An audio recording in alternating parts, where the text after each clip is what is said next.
Bonjour à tous, merci d'être présents sur cette webconférence. Ce soir, on va donc parler de l'impact du Covid-19 sur les investisseurs immobiliers. Excusez-moi. On accueille donc aujourd'hui, on a le plaisir d'accueillir Claude Robin, président et fondateur Amaris Group, expert comptable. Aurélie Templet, spécialiste de la fiscalité immobilière et directrice des partenariats Amaris Group. Et puis nous serons également en présence de Marion Maugan, que vous ne verrez pas à l'image, mais qui va répondre à un maximum de vos questions sur le chat. On est sur une intervention aujourd'hui d'à peu près une demi-heure sur les différents points que vous pouvez voir à l'écran. On est très nombreux aujourd'hui, donc on va faire le maximum pour répondre à un maximum de questions. On va fonctionner par système de questions-réponses. Je vous demanderai, s'il vous plaît, comme on est très nombreux, d'utiliser bien l'onglet questions de l'outil pour poser vos questions aux intervenants. Sinon, ça va nous être plus difficile de vous aider. Avant de passer la main à Claude Robin qui va introduire également le sujet, je voulais juste rappeler que vous aurez accès par email au replay de la conférence juste après la fin de l'événement. Vous recevrez donc tout ça par email. Vous aurez également un lien vers une page d'information qui est dédiée au sujet qu'on va traiter aujourd'hui. Voilà, que vous pourrez consulter et qu'on va mettre à jour probablement demain avec des réponses aux questions qu'on n'aura pas pu forcément traiter aujourd'hui. Voilà, sur ce, Claude, je te laisse la main peut-être pour introduire le sujet. Eh bien, écoutez, bonjour à tous. Dans cette période un petit peu particulière, on a essayé d'organiser un temps pour les investisseurs immobiliers. Il y a 4 types d'investisseurs immobiliers. Ceux qui louent leurs biens à usage d'habitation, ceux qui louent leurs biens pour la location saisonnière, ceux qui louent leurs biens pour la résidence, dans le cadre d'une résidence gérée, et puis des investisseurs qui louent à des professionnels. Donc, professionnels, ça veut dire locaux commerciaux, mais pas que. Voilà. Donc, on a 2 types d'investisseurs aussi. Ceux qui sont en cours d'investissement, c'est-à-dire qui perçoivent des loyers pour rembourser leur emprunt. Et puis, un autre type d'investisseur qui n'a plus d'emprunt et qui peut recevoir des loyers pour un complément de retraite, par exemple. Et là, on est dans une situation peut-être un peu différente parce que les mesures qui sont mises en place aujourd'hui dans le cadre du coronavirus, ce sont souvent des mesures qui sont liées au fait que vos locataires ne vont pas payer leur loyer, ou du moins vont les suspendre, parce qu'on est toujours, attention, dans une suspension de loyer et non annulation de loyer. Et donc, quand on est en régime d'investisseur en cours d'investissement avec un emprunt, eh bien, ces loyers qu'on ne percevra pas, on pourra, d'une manière, on en parlera tout à l'heure, facilement décaler nos échéances de prêt d'au moins 6 mois. Alors que quand on perçoit des loyers pour un complément de retraite, la situation est un peu différente. Et là, il n'y a pas de mesures qui sont prises pour ce type d'investisseurs.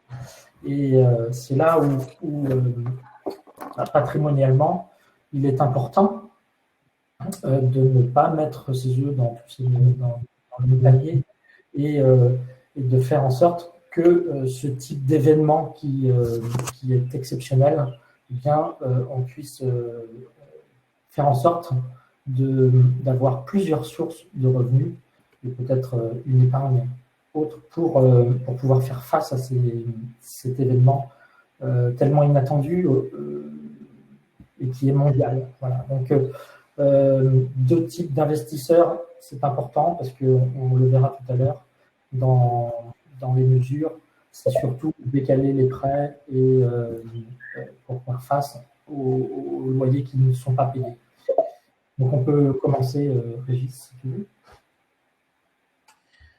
Ça marche. Alors on a une première question pour toi, Aurélie. comment gérer les reports de loyer des professionnels qui ont été contraints d'arrêter leur activité? Alors, le gouvernement a publié hier, le 24 mars 2020, la loi d'urgence pour faire face à cette épidémie du Covid-2019. Elle concerne essentiellement les très petites entreprises. Qu'est-ce qu'une petite entreprise? C'est la catégorie des micro-entreprises qui, d'une part, occupent moins de 10 personnes et d'autre part, qui ont un chiffre d'affaires annuel ou un total de bilan qui n'excède pas 2 millions d'euros. Alors pour ces structures, le gouvernement accepte ou les autorise en tout cas à suspendre le paiement de leur loyer des locaux commerciaux ou professionnels. Alors, on parle d'une suspension, on ne parle pas d'une annulation ou d'un effacement de loyer. Donc, on leur propose un report ou un étalement et ça sans supporter de pénalité. C'est les demandes du gouvernement en l'état. Cette décision, elle concerne donc les entreprises qui sont impactées directement et qui sont donc contraintes de fermer leurs locaux notamment. Les personnes qui vont accueillir du public, les restaurants, les centres commerciaux et concerne les TPE, je le rappelle. Ce qui veut donc dire que ces mêmes entreprises qui sont contraintes de fermer l'accueil au public et qui ne sont pas concernées par et qui ne sont pas de très petites entreprises, eh bien elles devront se référer aux clauses du bail pour la mise en jeu du cas de force majeure et pourraient être contraints à supporter des pénalités de la part de leurs propriétaires bailleurs. Donc, dans ce cadre-là, à l'exception des très petites entreprises, eh bien, on invite les propriétaires à échanger en direct avec leurs locataires pour peut-être trouver un étalement de la dette, trouver des solutions sur le report et voir dans la mesure du possible si on peut éviter de leur faire supporter des pénalités. Mais c'est vous, propriétaires, qui aurez la main sur cette partie. Merci Aurélie. Une deuxième question, donc, comment gérer pour le coup les reports de loyer des professionnels qui sont en activité réduite ou en entreprise hors TPE? Alors, c'est sûr, là, on est dans une activité non interdite, en fait, où ils peuvent continuer, les professionnels peuvent continuer leur activité, mais là aussi, il faut distinguer la TPE des autres entreprises. Pardon. Et donc, on est dans un schéma où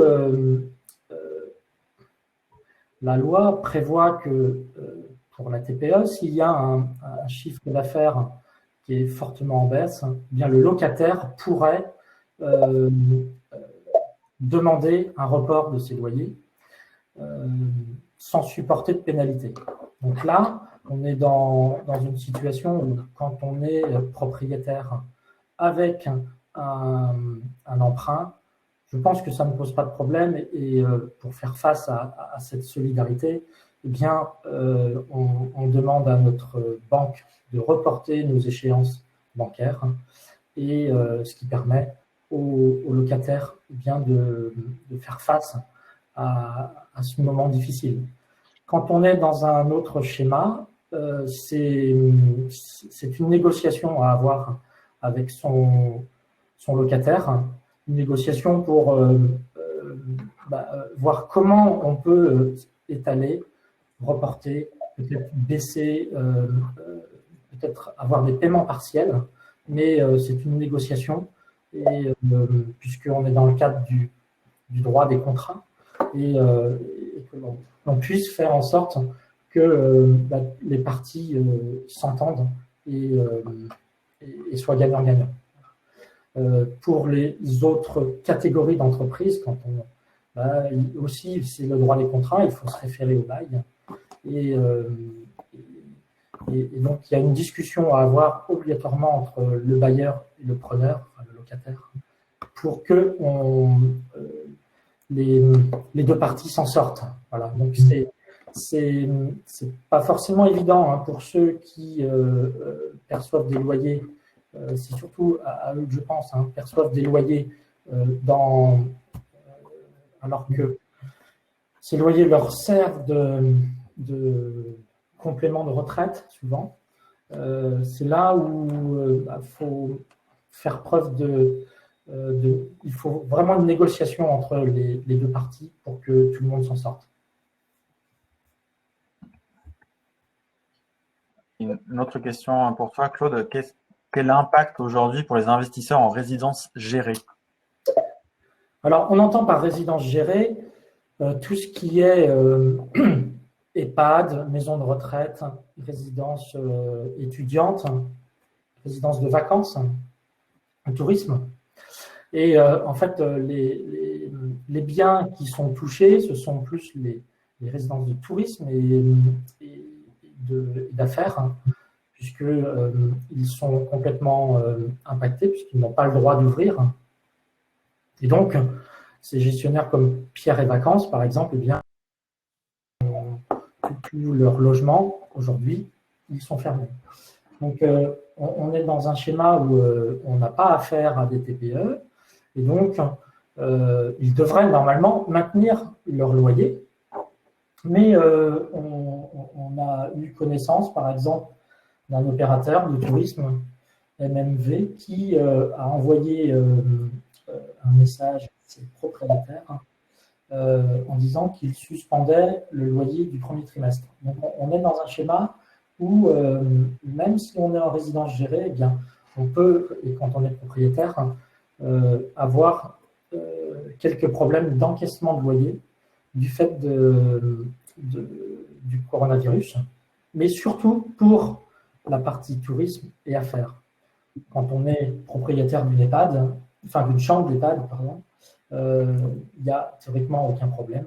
Résidence étudiante, a priori. Et Aurélie, pour le coup, si on est investisseur, mais plutôt en location meublée Airbnb, qu'est-ce qui se passe? Qu'est-ce qu'on constate aujourd'hui? Alors, là, évidemment, ces investisseurs sont touchés là aussi plein fouet par ces problématiques d'occupation locative, puisqu'on est amené à être confiné et rester chez soi, donc il n'y a pas lieu d'être sur la location touristique. Donc, nos investisseurs et les conciergeries d'ailleurs qui travaillent font face à une absence de location. Alors, il y a deux cas de figure. Il y a le premier cas de figure où je suis propriétaire et j'avais prévu de louer pendant cette période de confinement. Qu'est-ce qu'il m'est possible de faire par rapport à ces locataires qui devaient occuper le logement?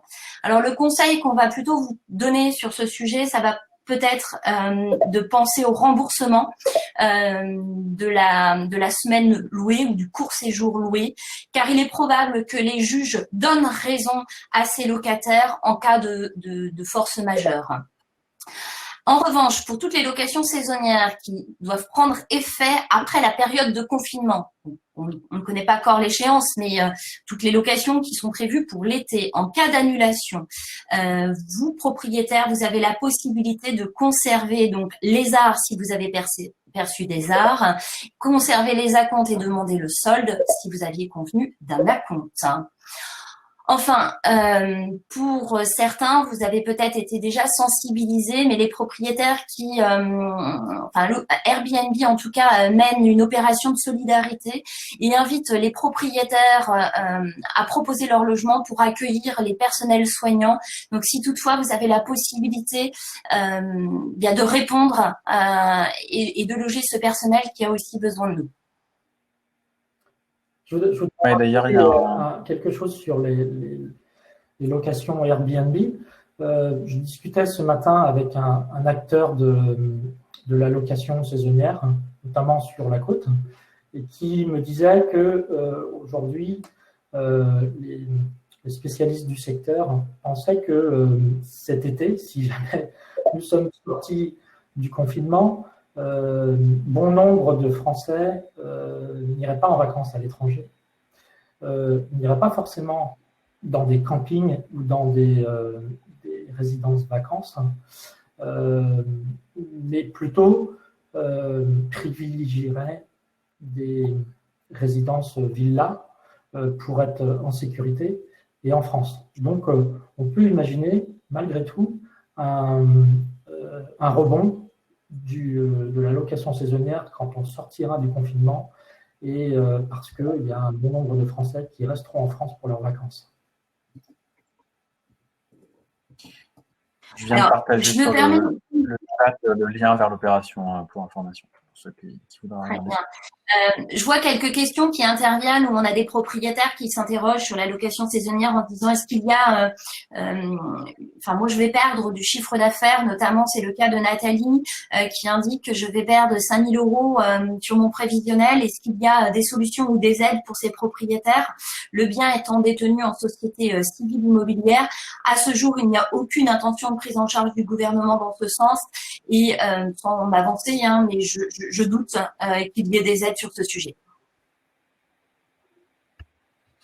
Ok, merci pour la précision. Et qu'en est-il du loyer des particuliers? Pardon. Des questions qui reviennent régulièrement. Pardon, Régis. Oui. Non, je répondrai tout à l'heure. Alors, le loyer des particuliers est suspendu? Ça, c'est la grande question. Et attention, parce qu'en fait, je pense que tout le monde retient que l'essentiel, c'est cette possibilité de suspendre le paiement des loyers, mais la suspension du paiement des loyers concerne, on l'a vu tout à l'heure en introduction, les locaux commerciaux, et il ne faut pas que les particuliers ou les personnes qui occupent des logements prennent ces mesures à titre personnel. Il n'y a aucune mesure visant la suspension des loyers d'habitation, donc les loyers doivent être honorés.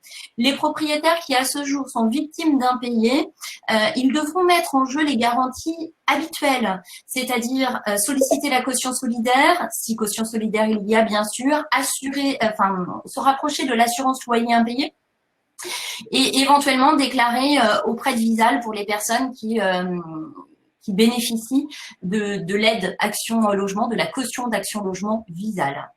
Attention, l'assurance loyer impayé ne couvre pas la suspension de loyer. Dans l'hypothèse où vous commencez à anticiper des plans d'appurement avec vos locataires ou une suspension de loyer momentané, l'assurance ne prendrait pas en charge cette couverture.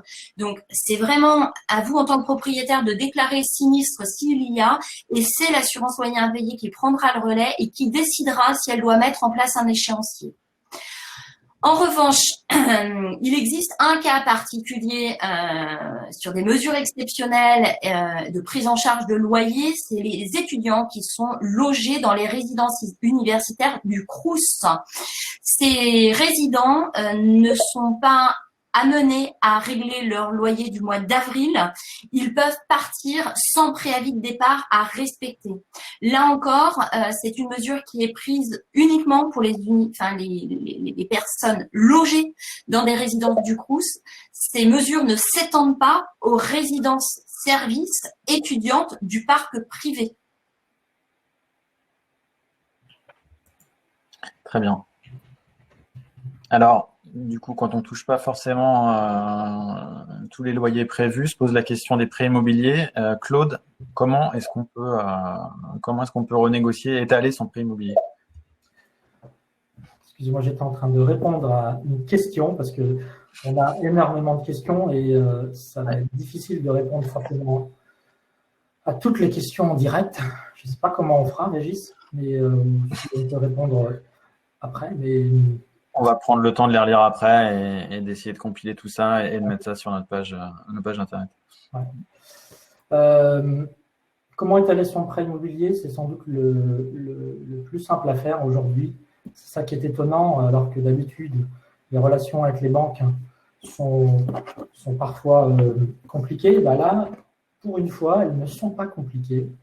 Il faut simplement prendre contact avec son conseiller bancaire et envoyer un mail demandant à reporter les échéances, notamment il y a un consensus bancaire, toutes les banques ont eu des consignes auprès des pouvoirs publics qui les accordent jusqu'à 6 mois de report d'échéance bancaire. Donc voilà, donc c'est assez facile, c'est à la fois pour les prêts immobiliers, mais aussi pour les investisseurs qui ont un crédit bail immobilier. On est dans la même démarche.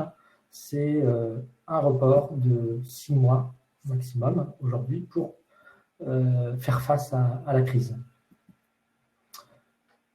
Alors, quel est l'impact sur les futurs prêts immobiliers? Aujourd'hui, évidemment, tout est à l'arrêt et l'immobilier est à l'arrêt et tous les acteurs sont à l'arrêt parce que on ne peut pas acheter un bien sans le voir. Donc, on est dans un schéma un peu inédit, spécial. Les taux semblent rester ou resteront bas. On est sans doute encore dans une période longue de taux bas et n'ont vraisemblablement pas vocation à augmenter. C'est en tout cas ce que l'on observe aujourd'hui, puisque les taux des emprunts d'État repartent franchement à la baisse. Et ça veut dire qu'on est dans un schéma où les taux de crédit immobilier devraient rester bas. Et quid des niveaux de prix? Alors, les prix, c'est très difficile on n'est pas médium, mais en tout cas, c'est vrai qu'on entend, est-ce qu'on est dans un krach immobilier? Est-ce qu'on va avoir un krach immobilier comme en 2007-2008 avec la crise des subprimes?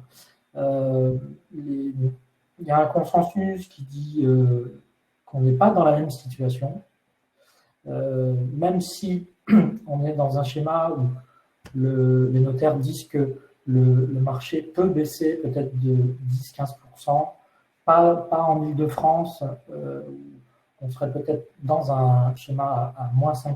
Enfin, en tout cas, ce qui se passe, c'est que alors qu'en 2008, on avait 4 acquéreurs pour 5 vendeurs, aujourd'hui, on a 4 acquéreurs pour 1 vendeur. Donc, on n'est pas du tout dans la même situation et c'est ce qui fait qu'on ne sera sans doute pas dans un schéma de forte baisse. Et puis, on est dans une situation aussi où le marché boursier s'est complètement cassé la figure de plus de 30%. Et il y a un côté rassurant dans l'immobilier qui fait que cette chute de la bourse agit quasiment comme une publicité pour l'immobilier, puisque là, on se rend compte que la pierre fait que c'est quand même un bel amortisseur. Et même s'il y a une baisse, elle ne sera jamais comme les marchés financiers. Et là, on le voit sans doute, on l'observera sans doute à la sortie de crise.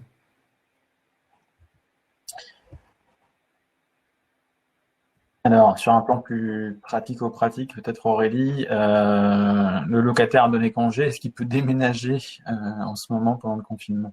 Alors, c'est une grande question. Le déménagement n'est pas prévu, en tout cas dans les conditions ou dans les attestations de déplacement dérogatoires qu'on peut signer. Mais s'il n'est pas reportable, évidemment qu'il peut avoir lieu. Alors, les conseils, les conseils en l'état, c'est dans la mesure du possible, s'ils peuvent le reporter, il faut le reporter. Et s'ils ne peuvent pas, eh bien, ils doivent s'organiser et respecter les consignes sécuritaires, évidemment. Après, l'une des difficultés, c'est peut-être de trouver une entreprise qui va accepter le déménagement. Et si le locataire refuse de quitter les lieux? Alors, le locataire peut effectivement refuser de quitter les lieux au motif du confinement.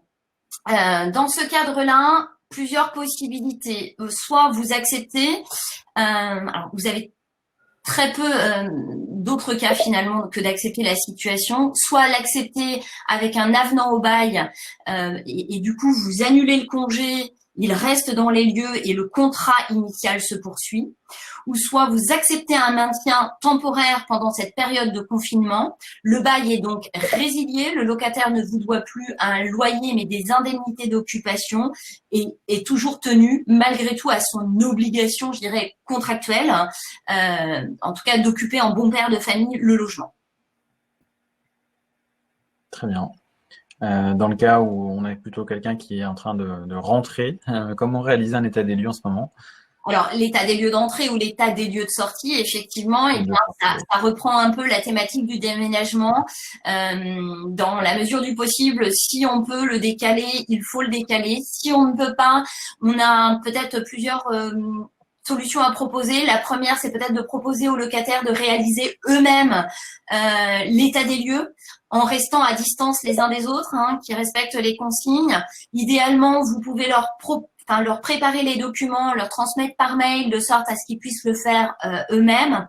Évidemment, c'est pas une solution idéale et c'est surtout que si vous avez des doutes sur l'état du logement, eh bien dans ce cadre-là, on va vous recommander de faire appel à un huissier. L'huissier travaille, il intervient et ça vous évitera peut-être de mauvaises surprises, surtout si vous devez faire des retenues sur le nouveau locataire.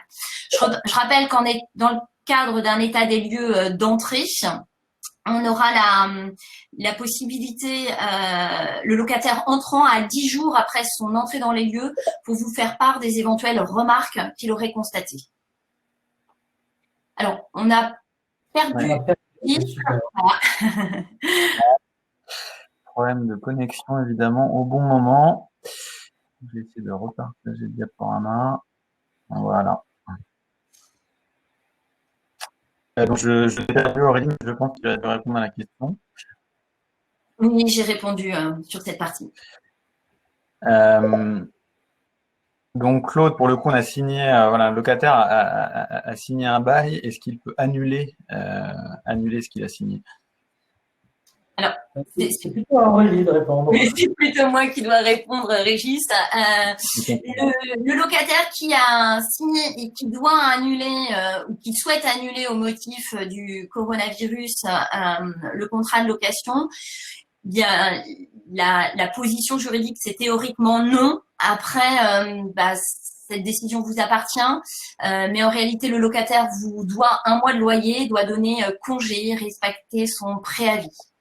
Évidemment, au vu de la situation, le conseil serait probablement de trouver un accord avec votre locataire et d'accepter l'annulation du bail. Très bien. Et puis un petit rappel sur la trêve hivernale qui a été reportée. Effectivement, on a beaucoup de propriétaires qui nous sollicitent pour savoir comment ça se passe, puisque ils sont dans des situations d'expulsion. Eh bien, la période est gelée jusqu'au 31 mai. Donc, malheureusement, si vous êtes dans ces situations, les locataires ont le droit au maintien au logement au regard de la situation jusqu'au 31 mai. Très bien. Donc, quid? Alors, un acheteur peut-il annuler une vente?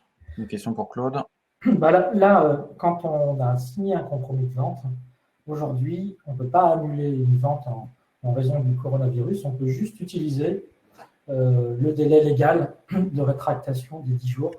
Mais sinon, c'est impossible.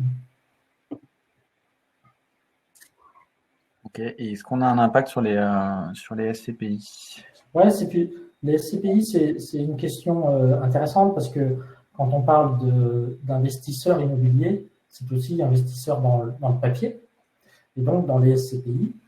Les SCPI seront impactés sûrement par les reports de loyers qu'ils subiront eux aussi, puisque souvent les SCPI louent à beaucoup de locaux commerciaux, etc. Et donc, ça va sans doute générer un rendement plus faible pendant une période donnée, puisqu'ils percevront moins de loyer. Cela dit, je rappelle encore une fois qu'on est dans un schéma de report de loyer et donc d'annulation, ce qui fait que ce report se répercutera dans les périodes suivantes. Et donc, ce rendement plus faible se compensera par un rendement sans doute plus fort plus tard. Donc la SCPI, ce qui est intéressant, c'est quand même on est dans un schéma de mutualisation et donc et de la même manière, si nous sommes investisseurs et que nous avons emprunté pour acheter des parts de SCPI, on peut aussi demander un report d'échéance de nos prêts bancaires pour faire face à la baisse de revenus que l'on subirait si les SCPI nous versent moins. Voilà.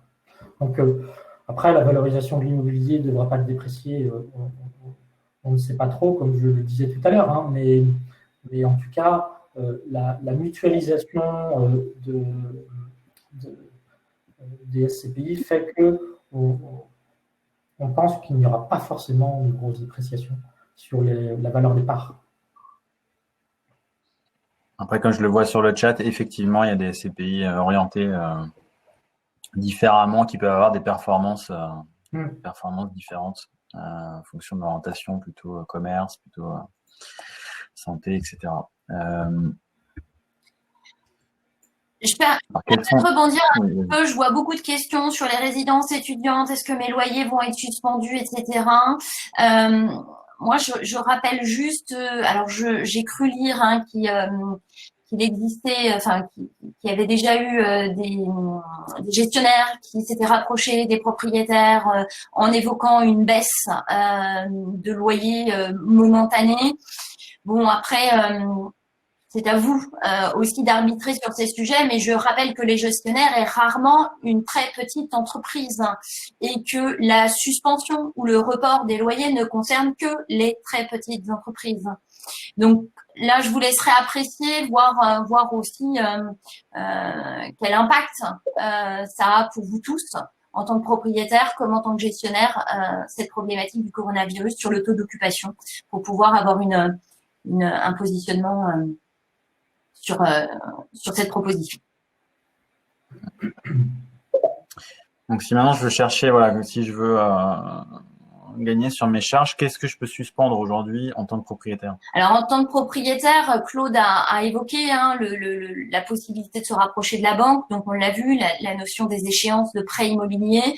Après, pour les autres propriétaires, à ce jour, nous n'avons pas de charges connues potentiellement en suspension, à l'exception des loueurs en meublé qui pourront suspendre le paiement de la CFE et notamment ceux qui ont opté pour la mensualisation. Ils peuvent suspendre ces mensualités en se rendant directement sur leur espace professionnel.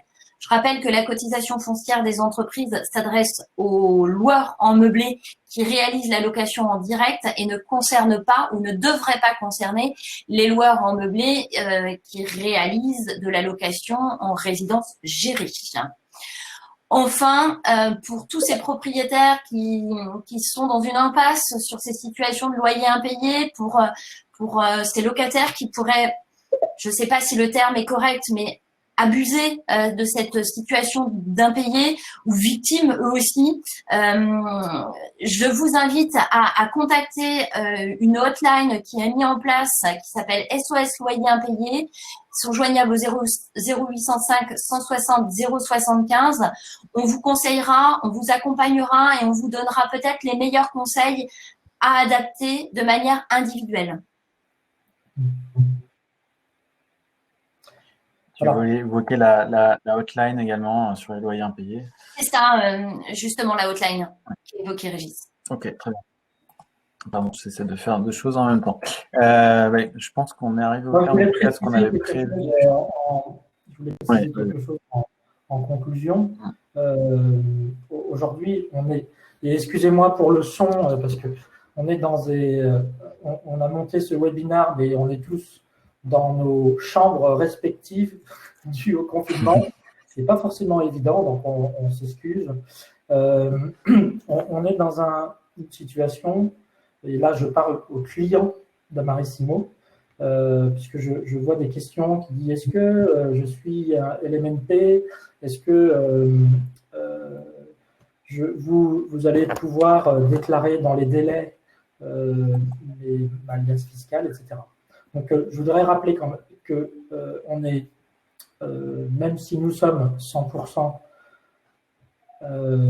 en télétravail, hein, on essaye tant bien que mal d'être 100% opérationnel. On a des délais qui ont été reportés au 31 mai et la déclaration d'impôt sur le revenu au 15 juin. Aujourd'hui, ce sont les premières mesures. Et ce sont des premières mesures qui, je pense, sont liées aux 15 jours de confinement qui ont été évoqués par le président. Cela dit, on sait très bien que ces 15 jours vont durer plus longtemps. Et on s'attend à un report de ces déclarations du 31 mai à plus longtemps. Donc, on va tout faire. Et ce qui est important, c'est qu'il n'y a pas de raison aujourd'hui, et nos équipes sont complètement mobilisées pour ça, pour qu'on puisse sortir les déclarations dans les délais. Et on va tout faire pour ça. Et le but du jeu, c'est que vous, clients, eh bien, si vous n'avez pas encore donné vos éléments, il faut nous les donner assez rapidement pour qu'on puisse les traiter et s'organiser pour. Voilà. Donc, c'est important. C'est important pour que même nous, en mode dégradé, parce que quand on parle de télétravail, on a l'impression que, quand on entend les pouvoirs publics ou nos gouvernants disent qu'il y a trois modes aujourd'hui, soit on est en arrêt de travail, soit on est en chômage partiel, soit on est en télétravail, comme si en télétravail on était à 100% d'efficacité, alors que nous, comme tout le monde, dans nos effectifs, on a des gens qui ont des enfants et qui doivent s'occuper de leurs enfants aussi. Et donc, c'est important. On va essayer de tout faire pour faire en sorte de vous satisfaire, hein. Mais on est quand même malgré tout en mode dégradé pour certains collaborateurs. Donc voilà, c'était ce que je voulais dire en conclusion. On a évoqué les mesures, on a parlé des délais de déclaration, des problèmes qu'il pouvait y avoir avec le coronavirus. C'est pas forcément simple, hein, de se coordonner pour faire un webinaire comme celui-ci, un petit peu en catastrophe, on s'en excuse. Mais on se donnera peut-être rendez-vous dans quelques temps pour reproposer quelque chose s'il y a de l'actualité qui arrive. Et comme il y a de l'actualité qui arrive tous les jours, on est peut-être amené à se rencontrer rapidement. Voilà. C'est probable. Et entre-temps, ça se passera sans doute via le site web et les réseaux sociaux, mais effectivement, on n'exclut pas ça. Ça se passera mieux encore aussi. Voilà, écoute, je pense que tu as tout dit. Si vous avez raté le début, vous pourrez tout revoir en replay. Surveillez vos emails. On va sans doute, je pense, repartager la vidéo aussi sur YouTube d'ici quelques temps, ce qui permettra de partager à des personnes qui ne seront pas inscrites si besoin. Le support sera proposé, Régis, également. Le support, je ne sais pas. La vidéo, voilà, en tout cas la vidéo qui contiendra tout ce qu'on a pu dire, et le support sera disponible via le replay et je pense via YouTube. La diffusion du support directement, je sais pas encore. On va essayer dans la mesure du possible. C'est une demande qui a souvent été demandée, donc on va tenter de le faire. Et puis dans les prochains jours, on a vu aussi pas mal de questions qui intervenaient, mais on prévoit de faire des petites webconférences sur des thématiques et notamment des thématiques qu'on aura détectées dans toutes vos questions pour pouvoir y répondre sur des cas précis. Merci pour les précisions. Merci à tous. Bonne soirée, bon courage. Restez chez vous. Prenez soin de vous. Bonsoir. Merci. Bonne soirée. Au revoir.